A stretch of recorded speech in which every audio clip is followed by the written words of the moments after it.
They did not think humanity would fight back. That was their first mistake. They had watched us for 200 years through long-range probes and shadow satellites, cataloging our wars, our famines, our self-inflicted wounds. They watched us poison our own oceans and burn our own forests.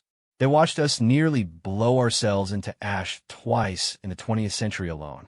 They read our history the way a doctor reads a patient chart, with detached clinical interest, and they arrived at a conclusion that felt, to them, like simple mathematics. Humanity was a species in terminal decline. Why waste resources on an invasion when the patient was already dying? So they did not invade. They accelerated. One world, one strike, clean, efficient, the kind of action that empires call necessary and historians call something else entirely. 7 billion people on the colony world of Kepler's reach, gone in 4 hours. Not soldiers, not weapons installations. Farmers, children, a university with 20,000 students who are studying xenobiology and dreaming of all the ironic things of first contact. The empire filed it under preemptive pacification and moved on. They did not send a message to Earth. They did not issue a warning or a demand or even a justification. The empire did not explain itself to lesser species any more than a man explains himself to the ant he steps on while walking to his car. This was their second mistake, because the ant, it turned out, had been building something in the dark for a very long time. Earth's response did not come in the form of diplomacy. It did not come in the form of protest or petition or tearful broadcasts to an uncaring galaxy. It did not come with a declaration of war, because humanity had learned, through its long and brutal and remarkably educational history of conflict, that declarations of war were a courtesy, and courtesies were extended to equals. What came instead was quiet, a silence that lasted exactly 47 days. And then the Empire's outermost listening post simply stopped transmitting. Not destroyed, not disabled, not captured, gone, as if it had never existed. As if the vacuum of space had decided, in that particular cubic kilometer, to mean something different. The Empire's admirals looked at the empty coordinates on their charts and felt, for the first time in 300 years of unbroken conquest, something they had no adequate word for. The closest translation from their language to ours would be, "The prey is looking back." Asterisk, this is the story of what happened next. It is not a heroic story, though it contains heroes. It is not a tragedy, though the grief in it runs bone deep. It is not a warning, because warnings come before the thing that makes them necessary. This is an accounting. 7 billion lives on one side of the ledger, an empire on the other. Humanity picked up the pen. The message arrived at Earth's Deep Space Relay Station at 0347 hours, Greenwich Mean Time, on a Thursday in March. It was received by a 26-year-old signal technician named Priya Vashistha, who was eating instant noodles and watching a documentary about migratory birds on her secondary monitor. She almost missed it. The signal was buried under 17 layers of electromagnetic interference, compressed into a format that the station's automated systems flagged as corrupted and routed to the discard queue. Priya would have gone home at the end of her shift and never known it existed, except that something in the interference pattern caught her eye. A rhythm, something that felt, the way that certain things feel before your brain can explain why, deliberate. She pulled it from the queue and spent 40 minutes decoding it by hand, the noodles going cold beside her keyboard. What she read made her sit very still for a long time. Then, she picked up the emergency line and called her supervisor, who called his supervisor, who called the director of the United Earth Monitoring Division, who was asleep in Geneva and did not take the call graciously until he heard the words Kepler's reach, and then he did not say anything at all for 11 seconds, which was the longest 11 seconds of Priya Vashistha's professional life. The message was from a cargo hauler called the Anastasia Voss, one of 43 commercial vessels operating in the Kepler system. Its captain, a 61-year-old woman named Dolores Reinhold, had been running supply routes between Kepler's reach and the outer mining platforms for 19 years. She knew the colony the way you know a neighborhood you've lived in your whole life, by its smell, its rhythms, the faces of people at the loading docks who always waved. She knew the baker who sold pastries at the landing platform's East Terminal. She knew the name of the university's Dean of Sciences because he had once helped her haul a piece of laboratory equipment that was 4 centimeters too wide for the standard freight harness, and they had laughed about it for an hour while improvising a solution with cargo strapping. Dolores Reinhold had been approaching Kepler's Reach from the outer system when the Empire's fleet came out of transit. She had watched through the Anastasia Voss forward cameras, running on minimal power and minimal emissions, tucked behind the gravitational shadow of a small asteroid, because some instinct that 19 years of deep space hauling give you had told her to go quiet and stay quiet. She had watched for 4 hours. She had recorded everything. Then, she had spent 11 days limping back toward the transit point on half thrust, because she didn't dare use full power and broadcast her records in a continuous compressed loop aimed at Earth's relay network. The records were complete, high resolution, time-stamped. There was no ambiguity in them, no possible interpretation that landed anywhere other than where it landed. The director of the United Earth Monitoring Division called an emergency session of the Security Council. The Security Council called an emergency session of the General Assembly. The General Assembly watched Dolores Reinhold's recordings in a chamber so silent that the ventilation system was audible, and then they sat with that silence for a while, because there was nothing to say that the recordings hadn't already said better. 7,243,000,000 people. The planetary census had been updated 3 weeks prior. Priya Vashistha, who had been invited to the General Assembly session because someone in the chain of command had decided she deserved to be there, later said that the number was the thing that kept returning to her in the days afterward. Not the images, not the voices on the recordings. The number, 7,243,000,000. She said it felt too large to be real, and then it felt too real to be survivable, and then she stopped being able to distinguish between those two things. The Empire sent no follow-up, no demand, no justification. The fleet that had destroyed Kepler's Reach had already transited out of the system before Dolores Reinhold's recordings reached Earth. The Empire was not waiting for a response, because the Empire did not expect one worth waiting for.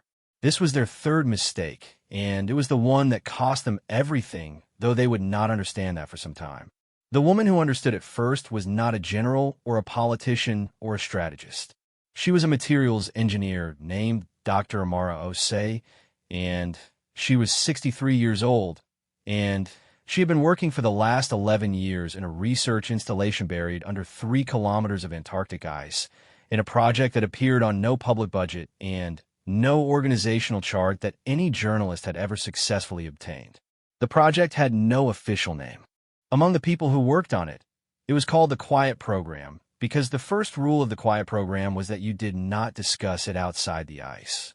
Amara Osei had been recruited into the Quiet Program in 2031, when she was 52, following a paper she published on confined plasma containment that attracted attention from people she had not expected to attract attention from. A man had come to her office at the University of Accra, unremarkable in appearance, and he had asked her a question that she later described as the most terrifying question she had ever been asked in a professional context. Dr. Osei, what do you think would happen if containment failed in a controlled way? She had understood immediately that he was not asking about laboratory accidents. She had taken the job. 11 years under the ice. 11 years of working with the 62 other scientists and engineers the Quiet Program had recruited from 17 countries, all of them gathered under the same organizing principle, which was this: humanity had been expanding into space for 40 years, and space was very large, and the galaxy was very old. And in all that time, and all that space, the odds were essentially certain that something else had gotten there first, and that something else had not necessarily arrived at a philosophy of peaceful coexistence. Humanity had its own history as a reference. The lesson of that history was not comfortable. So the Quiet Program existed, funded through channels so indirect they appeared on paper as agricultural subsidies and infrastructure grants and research fellowships. staffed by people who told their families they worked on satellite systems, or materials science, or climate modeling, which was not entirely untrue, operating under the assumption that the day might come when Earth would need something it currently did not have. Amara Osei was in her laboratory when the news about Kepler's reach reached the installation.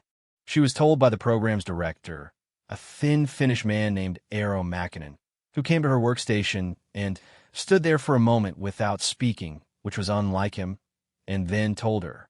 She listened.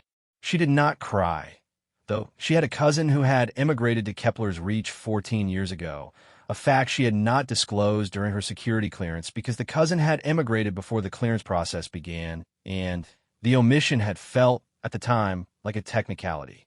She sat for a moment after Eero finished speaking. Then, she said, "How long do we have before they come back?" Eero said he didn't know. She said, "Then, we need to assume not long." This was the conversation that effectively ended the quiet program's phase of theoretical development and began its phase of actual construction.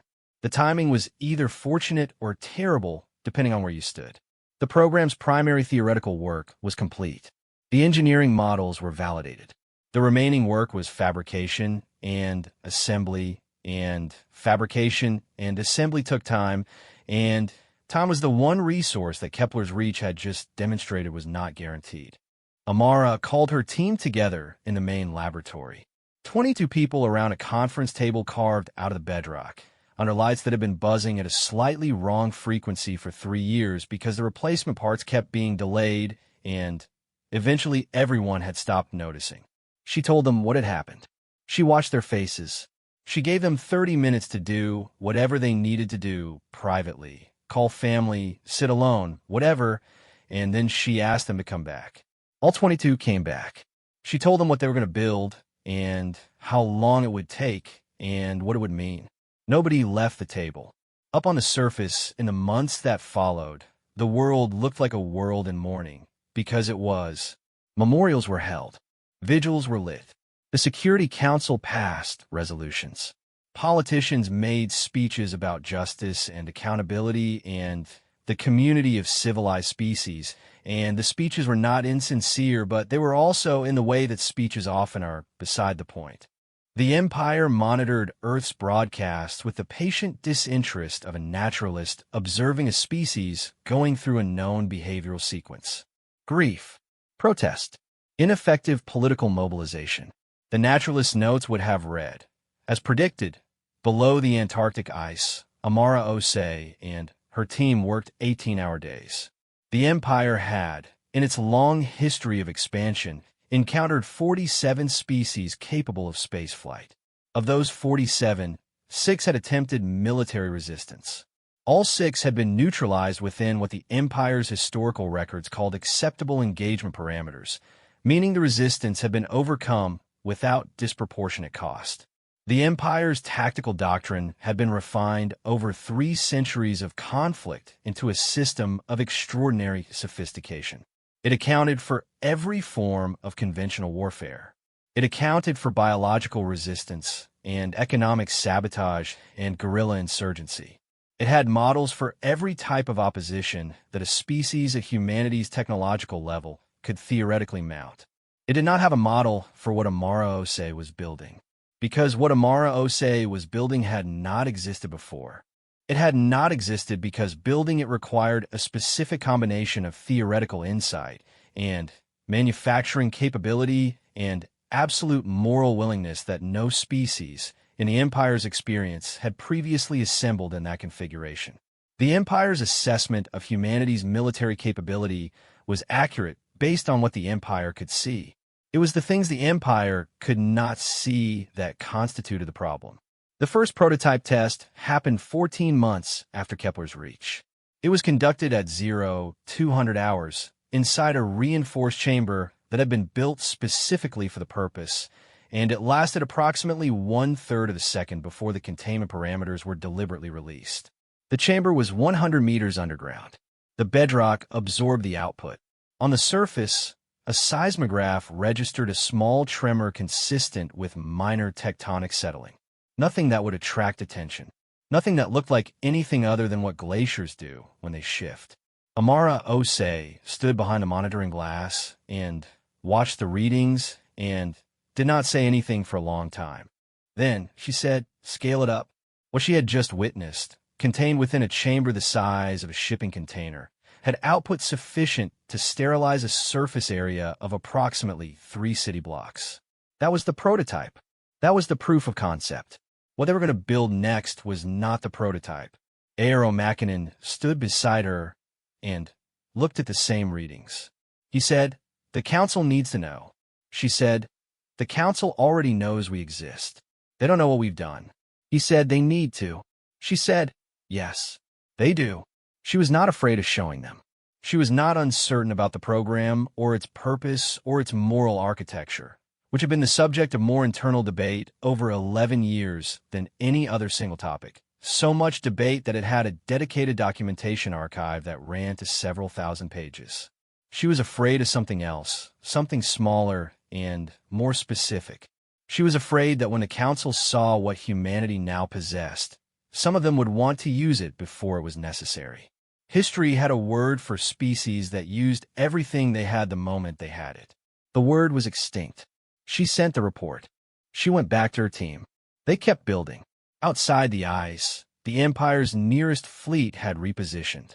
314 warships, sitting at the edge of the solar system's transit corridor, doing what the Empire's fleets had done for 3 centuries before every absorption of a new territory. Waiting, demonstrating presence, giving the lesser species time to understand the shape of their situation and arrive, on their own, at the only rational conclusion. Earth's orbital defense grid tracked them. Earth's military command ran projections. The projections were not good. Earth had ships, decent ones, well-crewed, battle-capable in the context of the conflicts humanity had fought among itself, but against 314 Empire warships using weapons technology 2 generations advanced, the projections all ended the same way. This was known. It had been known since the Empire's fleet was first detected repositioning. The generals presented it to the council without softening it, because softening it would not change it. The council asked what options existed. The generals presented those too. Then, one of the council members, a small, precise woman from New Zealand, named Minister Aroha Tuho, asked a question that was not on the briefing agenda. She had read a report from an Antarctic research installation. She asked whether the generals were aware of its contents. The generals were not. Minister Tuho said, "Then, we need to have a different conversation." The room shifted. Not all of it. Some of the generals remained expressionless, trained to give nothing away. But some of them, the ones whose expressionlessness was less complete, shifted. A quality of attention changed. The way attention changes when something that felt closed opens. Amara Osei was patched in via secure uplink. She appeared on the screen at the end of the conference table, tired, in work clothes, with the faint hum of the Antarctic installation's ventilation in the background. Someone who had clearly not slept adequately in a long time. Someone who was also clearly not sorry about it. The council's chair asked her to explain what the program had built. She explained. She used plain language. She did not use plain language to be condescending. She used it because the situation did not require decoration. When she finished, the room was quiet. The chair said, "How long until it's operational at full capacity?" Amara said, 8 months. Possibly 6 if we push. The chair said, "Push." Outside, at the edge of the solar system, the Empire's fleet waited with the patience of something that had never had reason to be impatient. 314 warships. Weapons that had neutralized 6 species. A tactical doctrine refined over 3 centuries. And in the ice below the bottom of the world, 63 humans pushed. The Empire's emissary arrived in Earth orbit 6 months after the fleet repositioned, exactly as the Empire's protocols dictated. The timing was calculated, long enough for the lesser species to feel the psychological weight of the fleet's presence. Short enough that they would not mistake silence for inaction. The emissary's vessel was a diplomatic cruiser, small by Empire standards, elegantly designed, built to look precisely as impressive as it needed to without looking threatening. The Empire had refined the aesthetics of intimidation the same way it had refined everything else, through centuries of practical application. The emissary's name, translated into English with only moderate loss of phonetic integrity, was Vareth Sin. He was approximately what humans would have considered middle-aged, with the particular bearing of someone who had conducted this specific category of negotiation many times before and found it procedurally straightforward. Absorption negotiations were not complicated. The Empire had a standard framework. The lesser species presented its conditions, which were noted and filed, and then the Empire presented the actual terms, which were not negotiable, and the lesser species signed, because the alternative was the fleet sitting at the edge of the solar system, which made the alternative clear. Vareth Sin had conducted absorption negotiations with 11 species. All 11 had signed. He had no particular expectation that humanity would be different, except that humanity's grief response to the Kepler's Reach incident had been more protracted than expected. That was a variable. Species that were still in active mourning sometimes required additional handling. He had prepared additional talking points. He transmitted his credentials and a request for a diplomatic meeting. Earth's response came within the hour, which was prompt and suggested to Vareth Sin that the humans were ready to proceed. He experienced something adjacent to satisfaction. The sooner this was resolved, the better. The fleet's maintenance cycle was already running longer than planned. The humans sent a delegation of 7. They met in a neutral orbital station that humanity had apparently assembled in considerable haste over the preceding months, which was an interesting logistical choice. Building a new diplomatic venue rather than using an existing one. Vareth Sin noted it without particular curiosity. Lesser species sometimes needed the symbolic weight of a new space to mark a new chapter of their existence. It was a behavioral pattern the Empire had observed before. The lead human negotiator was the same minister Aroha Tuho, whose name appeared in the Empire's monitoring transcripts from the council sessions. She was smaller in person than Vareth Sin's briefing materials had suggested, which was a common effect of dimensional translation in visual records.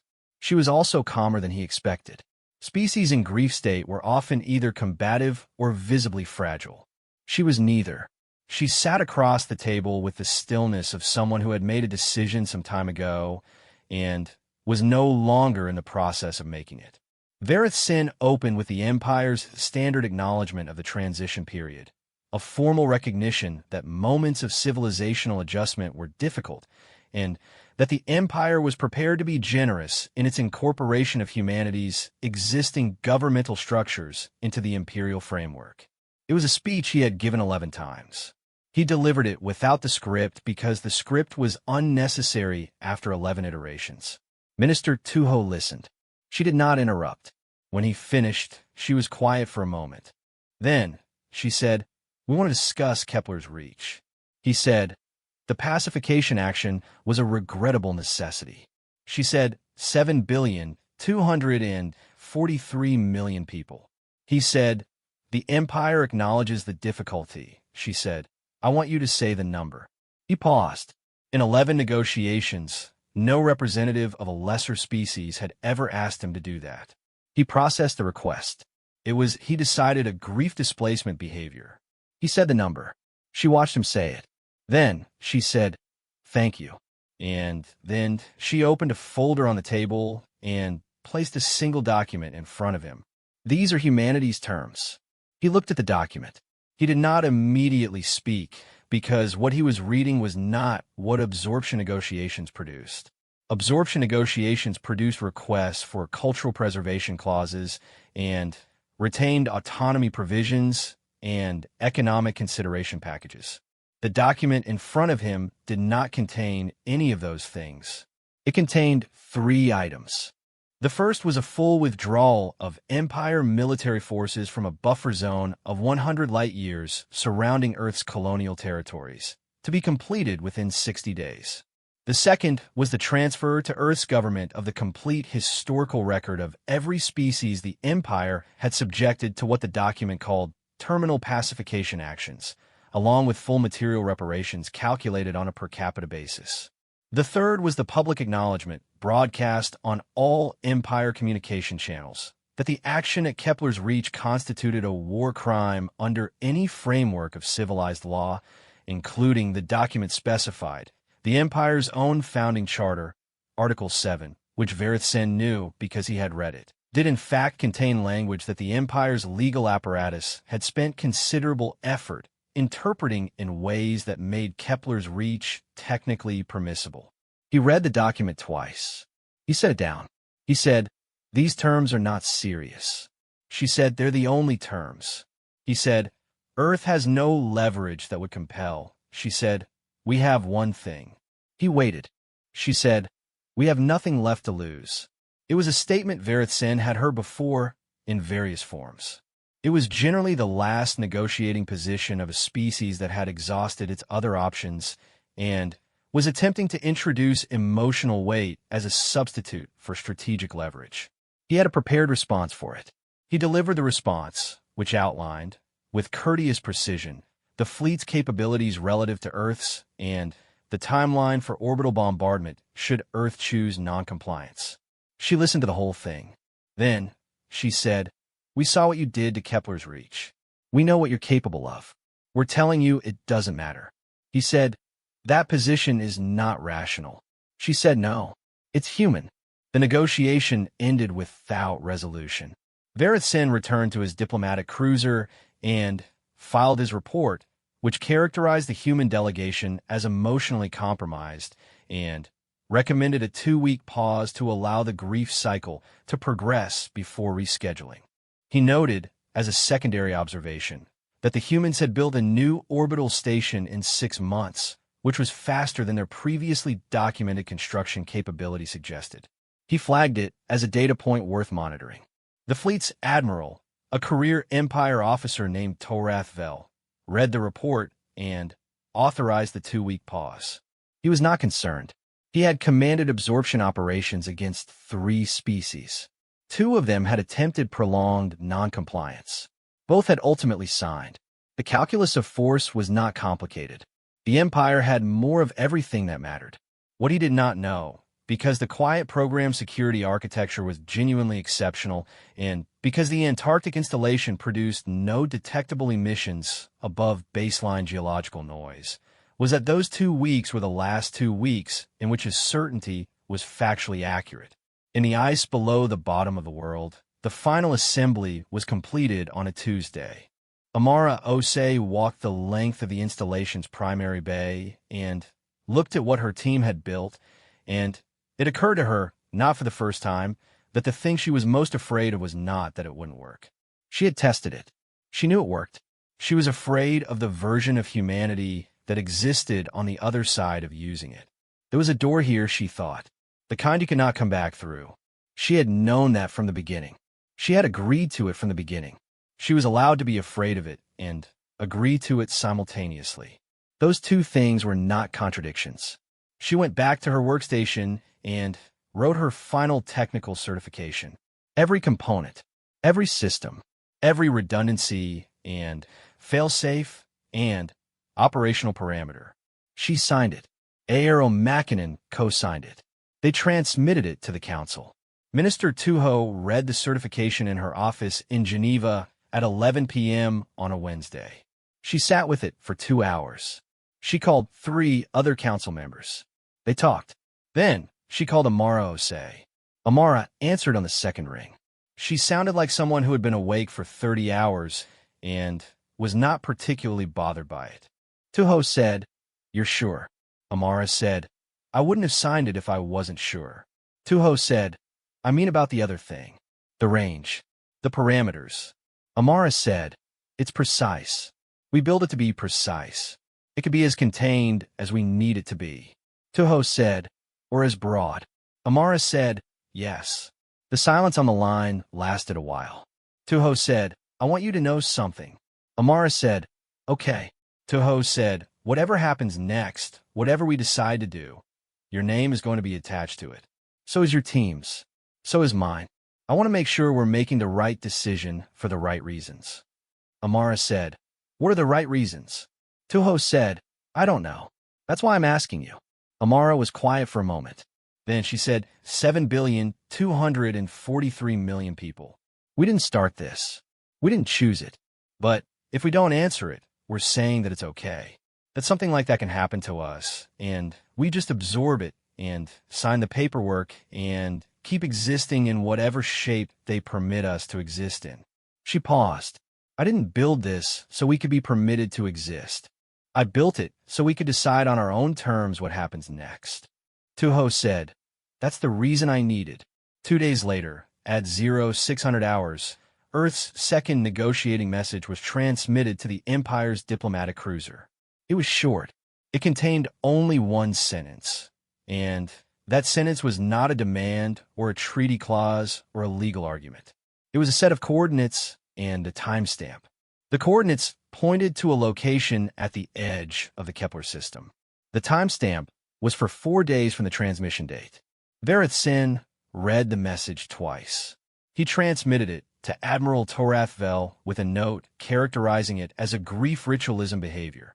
Humans returning to the site of the Kepler's reach action as a form of ceremonial resistance. He had observed similar behaviors in 2 other species. He did not consider it tactically significant. Torath Vel sent 3 scout ships to the coordinates. What the scout ships found there was not a ceremony. What they found was a single Earth vessel, unmarked, running on minimal emissions, sitting in the open vacuum of space approximately 12 million kilometers from where Kepler's reach had been. It was transmitting a loop recording, not a weapon signature, not a tactical formation, a recording. The scout ships came close enough to capture it and transmit it back before their instruments registered something they had no catalog reference for. And then the instrument stopped working, and then the scout ships stopped working, and then there was a silence in the space where the scout ships had been that was different in quality from normal deep space silence. 3 ships, gone in the way the Empire's outermost listening post had gone. No debris, no energy signature, no radiation trace. Nothing that looked like anything had happened, except that the space where 3 Empire scout ships had been was now empty. Torath Vel received the telemetry gap where the scout ship's data stream had been and sat with it for a long time. He was 61 years old. He had served in the Empire's fleet for 40 of those years. He had absorbed 3 species, suppressed 2 armed resistances, and commanded units in a border conflict that the Empire's historians had already written up neatly.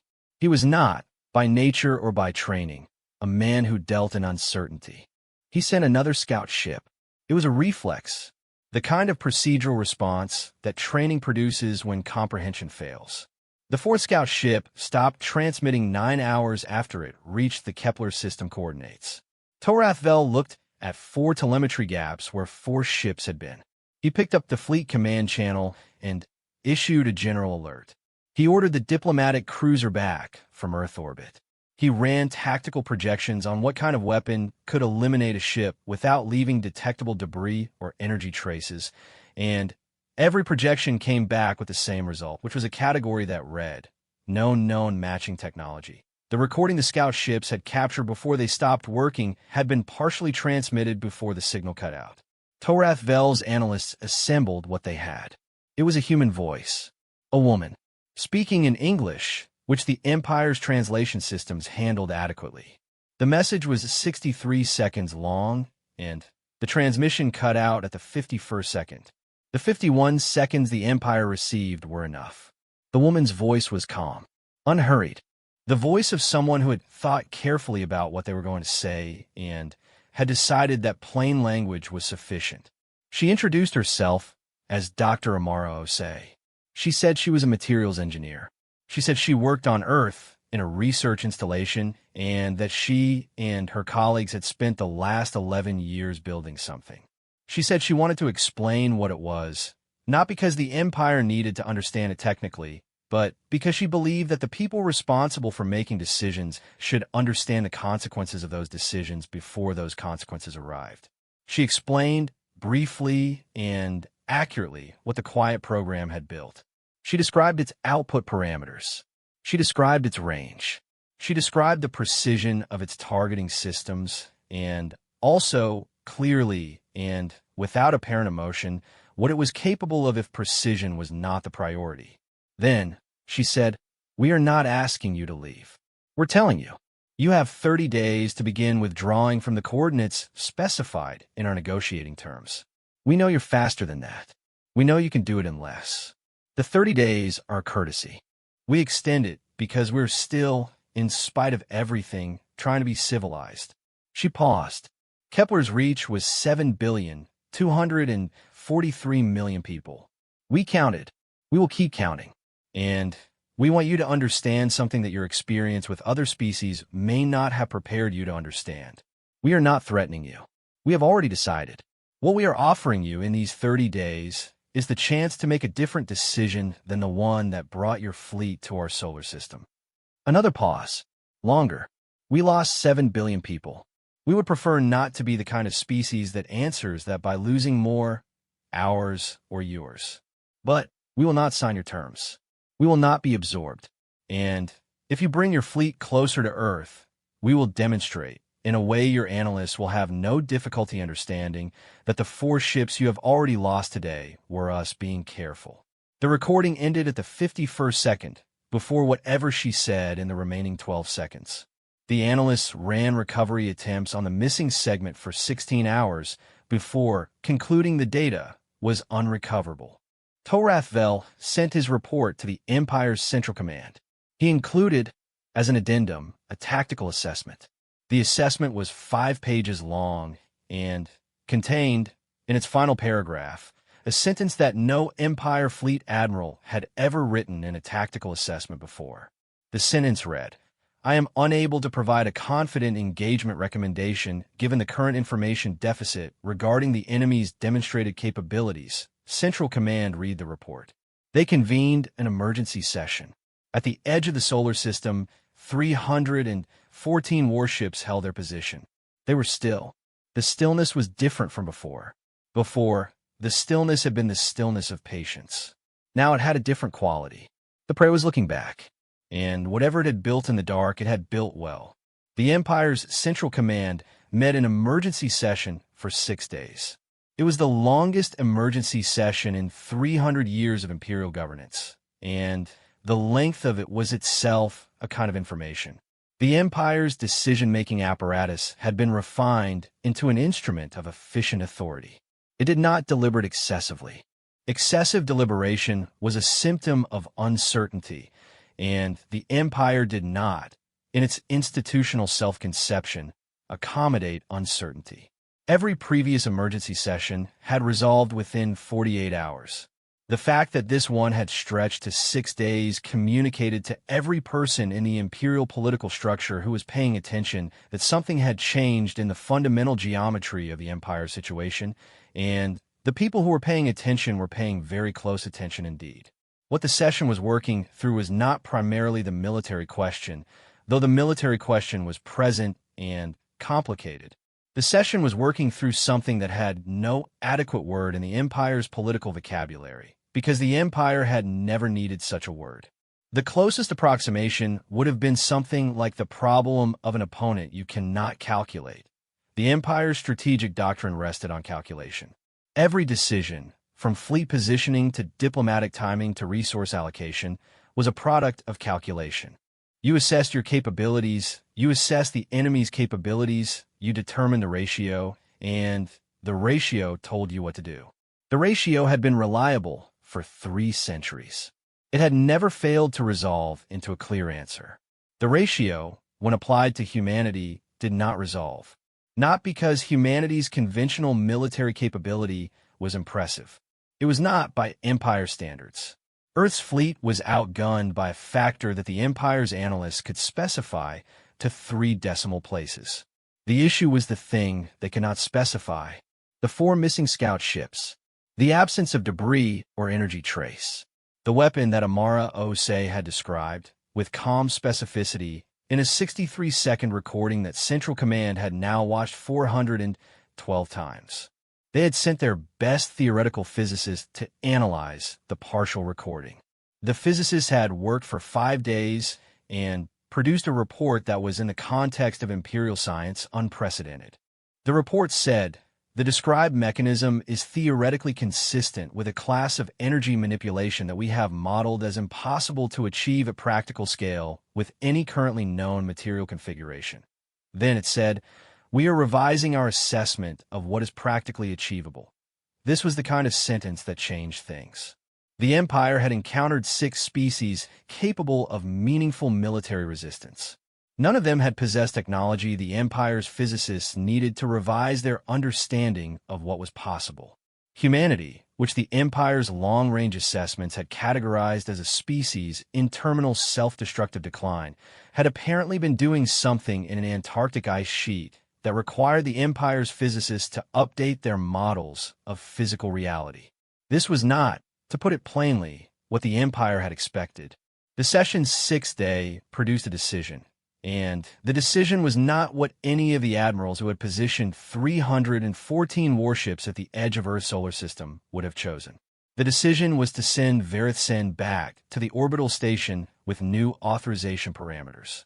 Not the parameters of absorption negotiation. The parameters of something the Empire had not used since the early period of its expansion, before it had become large enough that the concept seemed unnecessary. The parameters of a genuine conversation. Verithsen received his new instructions and read them twice, which was what he did when something surprised him. He had conducted 11 absorption negotiations. He had been a diplomatic officer for 22 years. In 22 years, Central Command had never sent him back to a negotiating table with instructions that included the phrase, "explore the possibility of mutual accommodation." He read the phrase 3 times. Then he composed himself and transmitted a request for a resumed meeting. Minister Toho received the request in her office and sat with it for a while. Then she called Amara Osei. Amara was in the Antarctic installation. The full system was active and crewed around the clock since the scout ships had gone. She looked tired in the way that people look tired when they're not sleeping because they're watching something very carefully and cannot afford to stop watching. Toho said, "They want to meet again." Amara said, "What changed?" Toho said, "For scout ships." Amara said, Toho said, "I want you there." Amara said, "I'm not a diplomat." Toho said, "No, that's why I want you there." The meeting was held on the same orbital station at a table that now had Amara Osei seated at one end, in work clothes that she had not changed since the Antarctic installation, which she had gotten to via a 6-hour transit sequence that she had spent largely sleeping in her seat because she had learned, over 11 years of intensive work, how to sleep whenever the opportunity existed. She looked objectively like someone's exhausted aunt who had arrived at a very important meeting from somewhere else and had not been properly briefed on the dress code. Verithsen looked at her across the table and understood, in the way that 22 years of diplomatic experience trains you to understand things non-verbally, that she was the most important person in the room. He said, "Dr. Osei, I've read your recording." She said, "I know." He said, "I want to understand something, if you're willing. The system you described. You build it in how long?" She said, 11 years. He said, "Under the ice." She said, "Under the ice." He said, "Why?" She looked at him for a moment. She said, "Because someone had to." He said, "You anticipated us." She said, "We anticipated something. The galaxy is very old. We've only been in space for 40 years. Those 2 facts have obvious implications." He said, "Most species don't draw that conclusion." She said, "Most species aren't human." The word landed in a particular way. Not proud, not combative, more like a statement of engineering fact. This is the material. These are its properties. That is what Verithsen heard in it, and it stayed with him. He said, "What would it take for you to not use it?" She said, "I'm not the one to ask that question." He said, "But you built it." She said, "I built it so I wouldn't have to use it. That's the entire point. A weapon that's used has failed its primary function." He looked at her for a long moment. Then he said, "That is not how weapons are typically conceived." She said, "That's because most weapons are built by people who want to use them." The meeting lasted 9 hours. It was not a negotiation in the sense that the Empire understood negotiation, which was a process in which one party with superior leverage dictated terms to the other. It was something that Vareth Sin, filing his report afterward, described as an unusual form of strategic dialogue in which the conventional leverage asymmetry was effectively reversed. He spent 40 minutes on that phrase and was still not satisfied with it. He had been on 17 diplomatic missions in 22 years, and he did not have adequate language for what had happened at that table, which was its own kind of remarkable. What happened was this. For 9 hours, humanity's representatives and the Empire's emissary talked. Not about terms, not about positions. They talked about Kepler's reach. They talked about what 7 billion lives meant in practice, which was not a subject the Empire's diplomatic protocols included a section on, and the absence of that section was Vareth Sin began to understand over the course of those 9 hours, itself a kind of problem. The Empire had a word for the actions it took against species that resisted. It had precise legal frameworks and historical precedents and filing systems. What it did not have was a way of accounting for the weight of what it did. The accounting existed.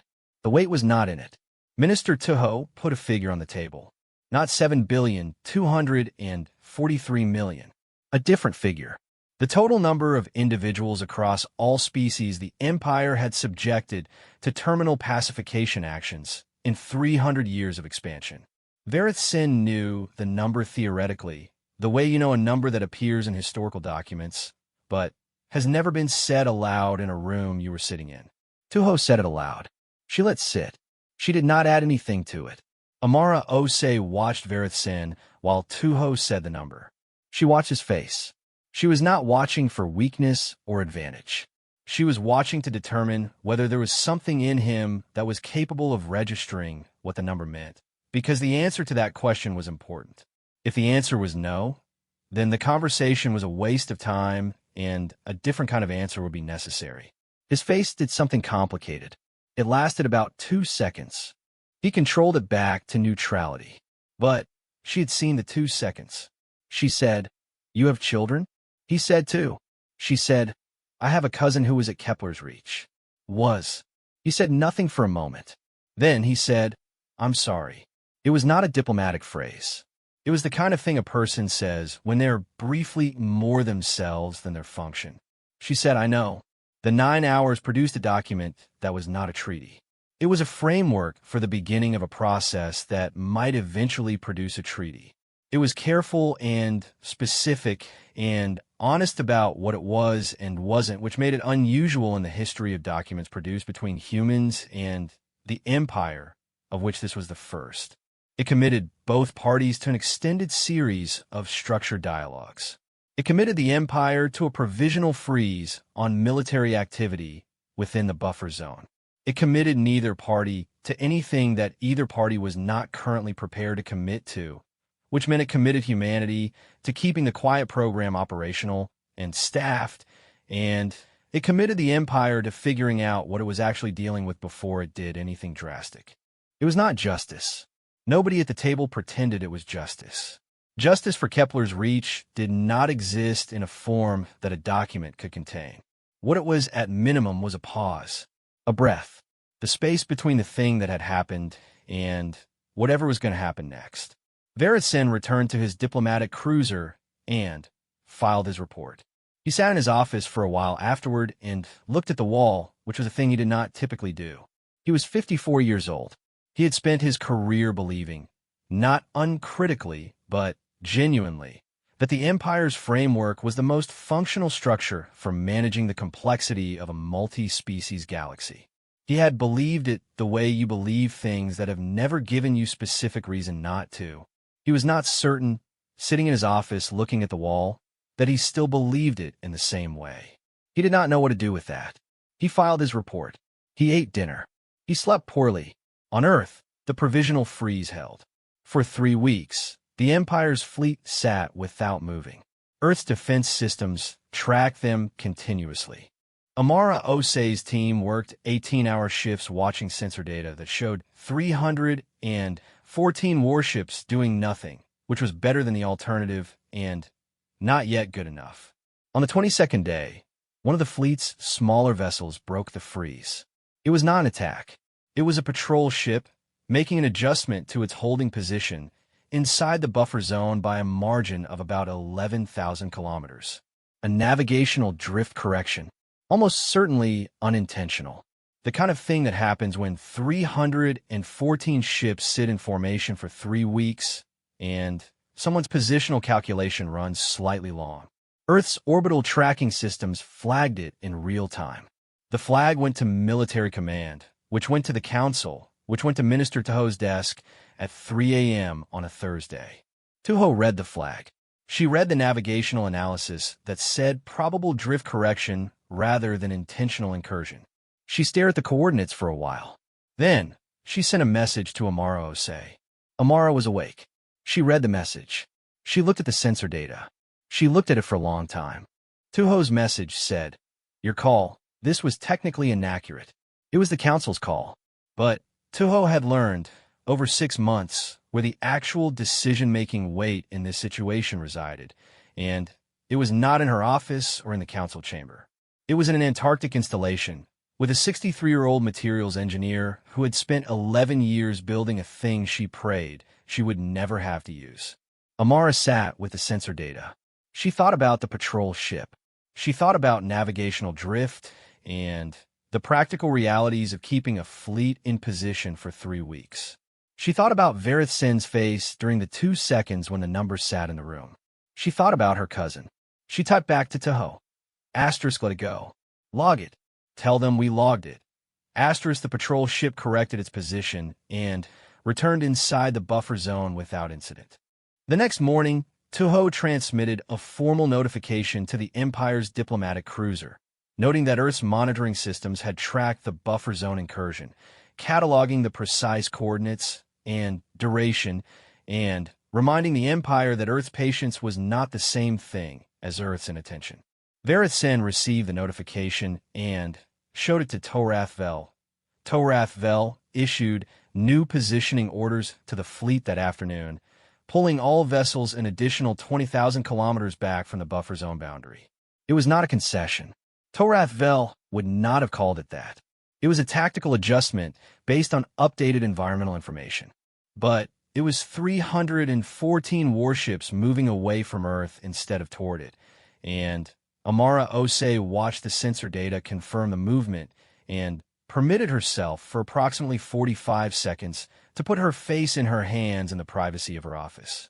Then she stood up because 45 seconds was enough and went back to her team because the system needed to stay online and staffed and watched, because the thing about a pause was that it was a pause, not an ending, and the space between things was where you did the work that determined what the things became.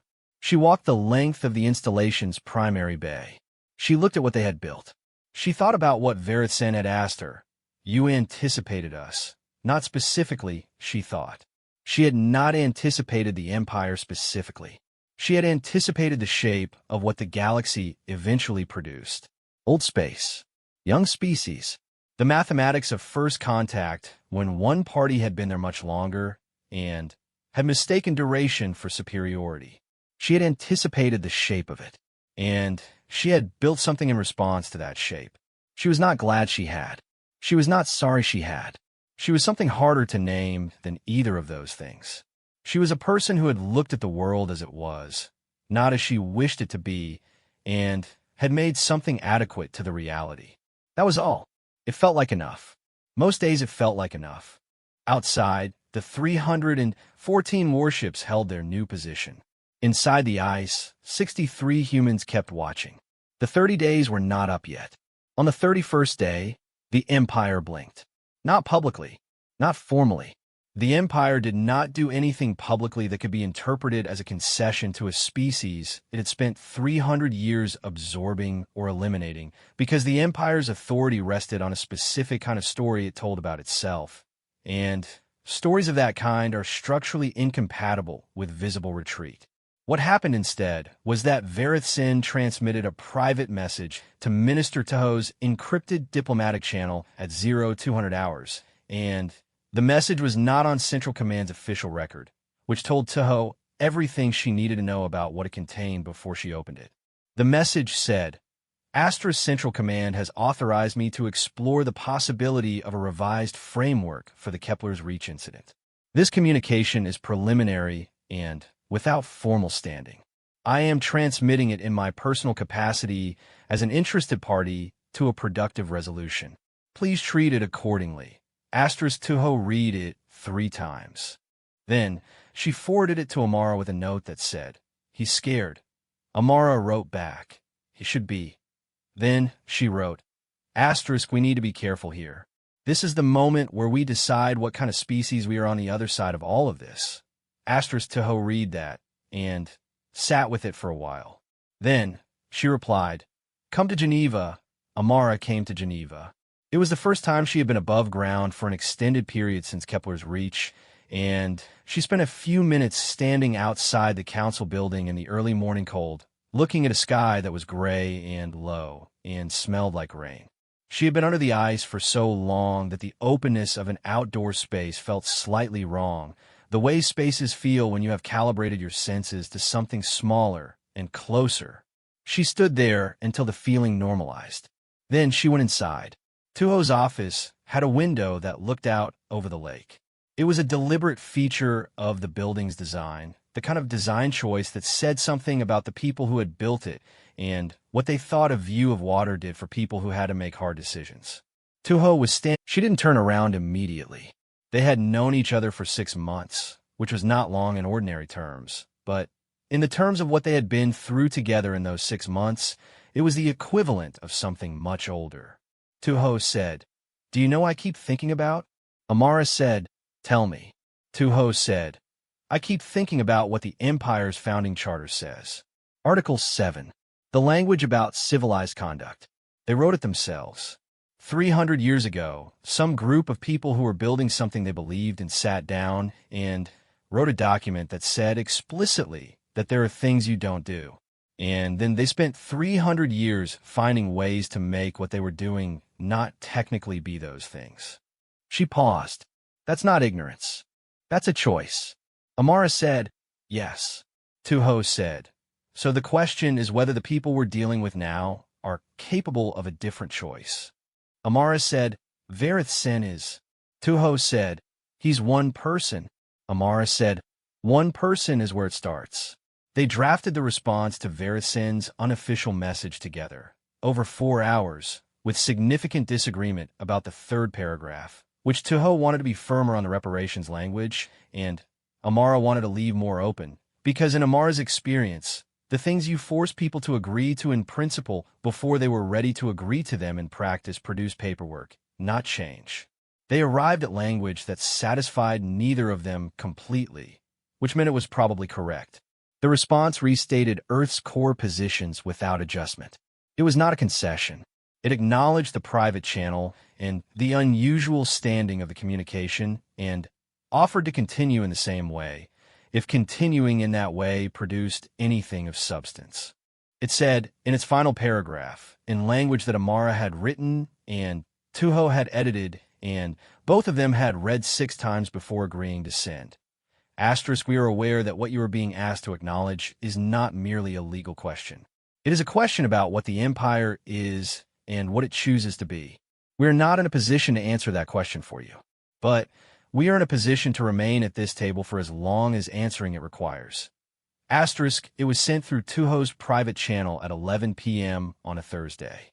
Verith Sen received it at 0430 hours on his diplomatic cruiser and read it in the narrow bunk of his quarters, because his body had adapted to a sleep cycle that had him awake at hours Earth day structure did not have good words for. He read it twice. He sat in the dark for a while. He was 54 years old, and he had spent 22 years as a diplomatic officer, and somewhere in those 22 years he had developed the kind of professional distance from his work that was necessary for doing it sustainably, the distance that let you process difficult assignments without the assignments processing you.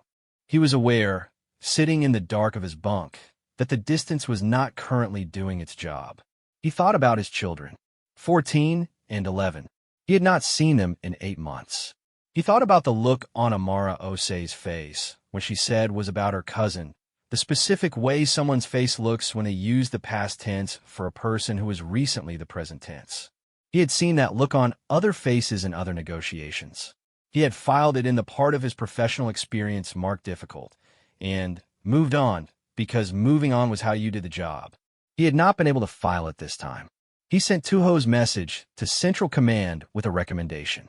The recommendation was written carefully, because he was a careful person, but it was also written honestly because he had apparently, at some point in the last 6 months, run out of the kind of energy that honest writing requires, and had arrived on the other side of exhaustion where the only available option was the truth.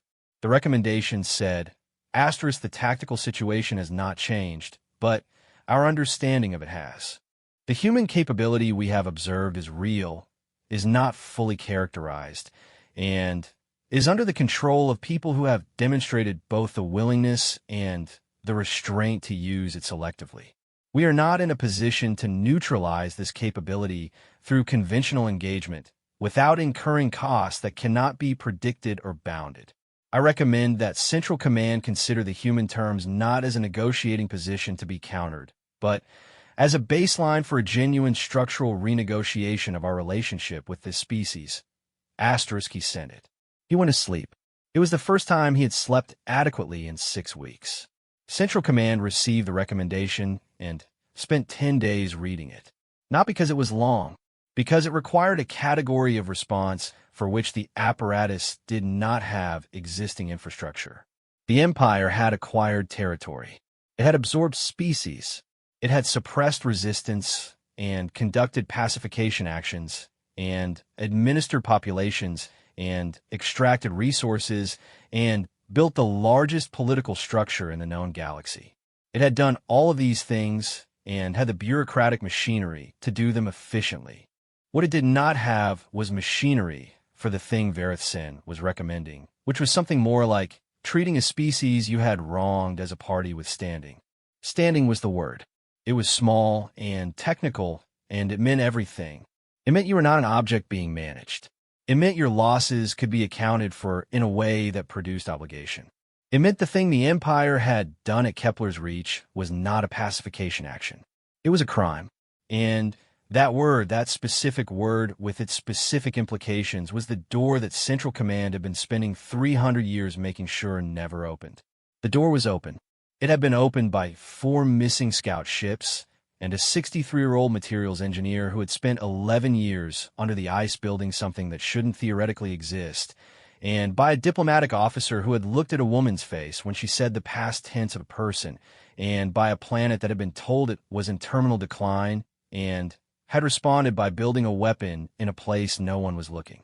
Central Command authorized a formal response 18 days after Vareth Sin's recommendation. The response was addressed to Minister Tuho in her official capacity. It acknowledged, for the first time in Imperial history, that the Kepler's Reach action had caused harm to a civilian population of a non-Imperial species, and that this harm required a formal response. It did not use the word crime. That word would take longer, but it used harm and accountability and remediation, and those words were in the structural vocabulary of imperial governance, the necessary ancestors of the word that would eventually follow. It was not an apology. Apology would take decades and a different generation of leadership and a restructuring of the Empire's internal historical narrative significant enough that the people who built their careers on the existing narrative would have to be retired or outlasted before it could happen. Minister Tuho knew this. She had spoken to enough historians and political scientists in the preceding months to understand the mechanics of institutional change at that scale. She knew what was possible quickly and what required time. What this was a beginning. She called Amara. Amara was in the Antarctic installation, which was where she spent most of her time. She answered on the second ring. Tuho read her the formal response. Amara listened. When Tuho finished, there was quiet for a while. Amara said, "It's not enough." Tuho said, "No." Amara said, "It's something." Tuho said, "Yes." They were quiet together for a moment. Outside Tuho's window, the lake was doing whatever lakes do in the early evening in late spring. Not particularly dramatic, just present and ongoing, which was its own kind of remarkable when you thought about it. Amara said, "My team wants to know what happens to the installation." Tuho said, "What do you want to happen to it?" Amara said, I want it to stay operational. Toho said, indefinitely? Amara said, until it's not necessary. I don't know when that is yet. Toho said, I'll support that. Amara said, I know. The formal negotiations began 3 weeks later. They were not quick. They were not clean. They were the kind of process that the word negotiations describes accurately, but inadequately, the way the word weather describes accurately, but inadequately the specific quality of a winter morning in a city you grew up in.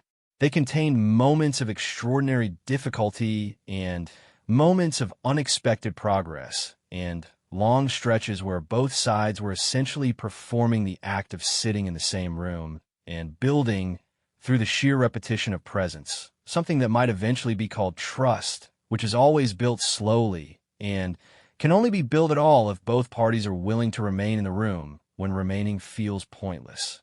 Varith Sin remained in the room. Toho remained in the room. The delegation teams rotated, but the core people remained. Amara Osei remained in the Antarctic installation, watching sensor data, keeping the system staffed and calibrated and ready. The fleet at the edge of the solar system remained in position, but its posture changed subtly and measurably over the months of negotiation. It pulled back incrementally. It shifted from forward-oriented formation to holding formation. These were not dramatic changes. They were the kinds of changes that analysts track in millimeters and report in footnotes. But they accumulated. The reparations framework took 14 months to structure and 18 months to ratify. The number that emerged from it was staggering in human accounting terms and significant in imperial accounting terms, which was the only kind of ratio that constituted actual reparations rather than symbolic gesture. The historical record of every imperial terminal pacification action was released formally and completely to an independent archival body composed of representatives from 6 species, including humanity. The Empire's founding charter was amended, for the first time in 300 years, to include explicit definitions of what its Article 7 protections meant in practice. The word crime appeared in the amended charter. It took 4 years to get there. Dolores Reinhold, the cargo hauler captain whose recordings had started everything, was present at the signing ceremony for the charter amendment. She had not been invited. She had shown up, which was consistent with everything that was known about her.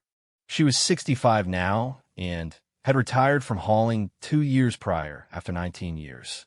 She sat in the back of the chamber and watched diplomats sign documents under lights that were more formally arranged than the lights in the loading docks she had spent her career under.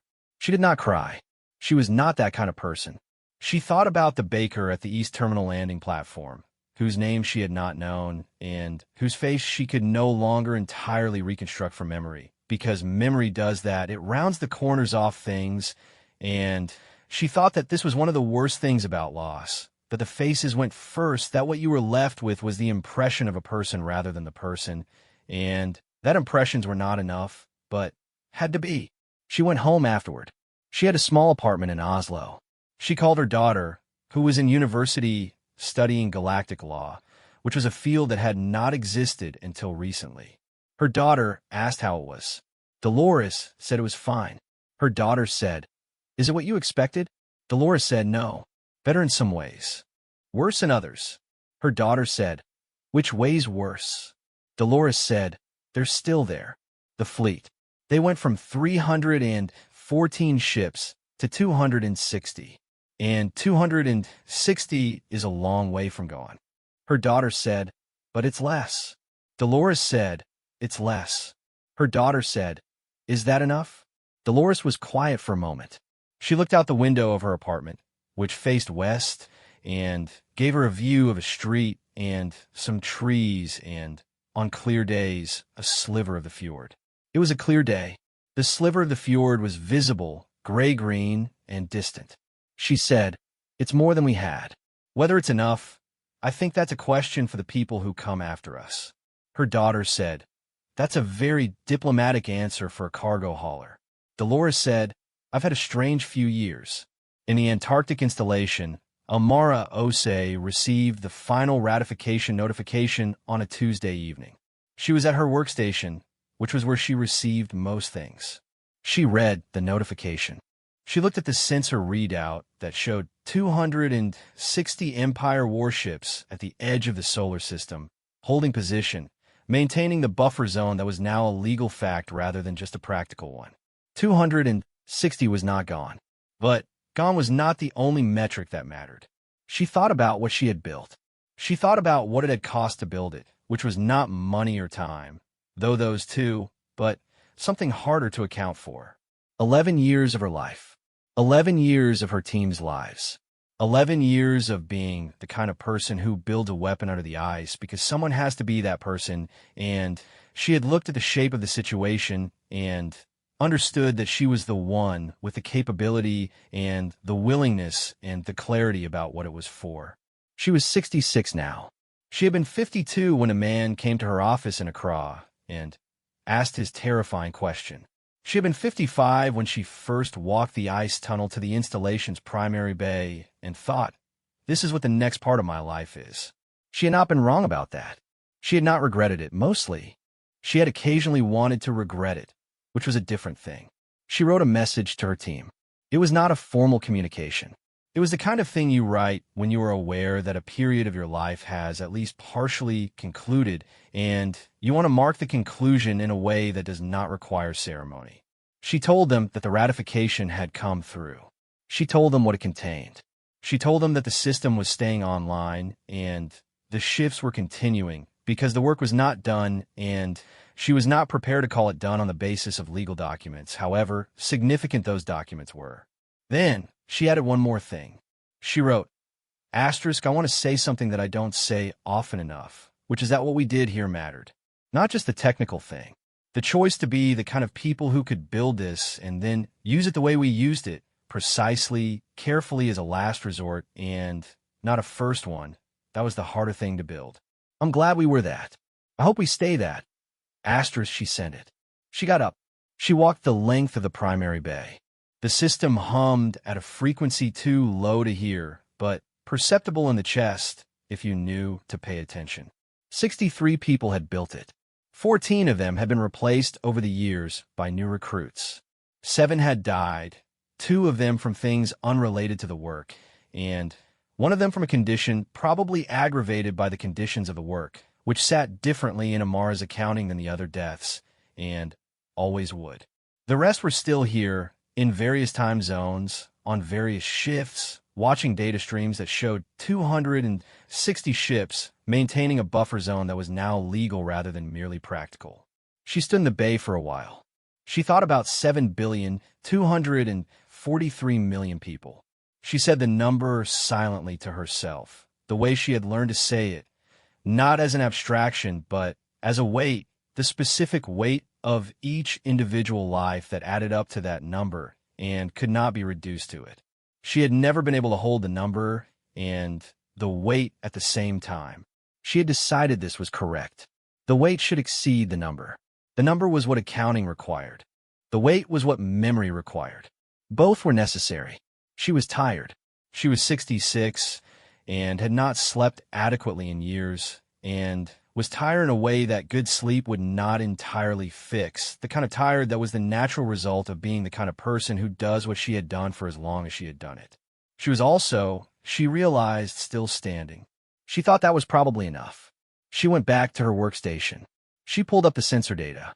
260 ships, holding position, holding the line that humanity had drawn in the dark of space with a weapon that shouldn't theoretically exist, at the edge of a solar system that was still improbably theirs.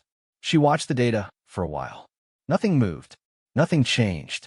260 warships at the edge of everything, and Earth behind them, and 63 people in the ice watching to make sure it stayed that way.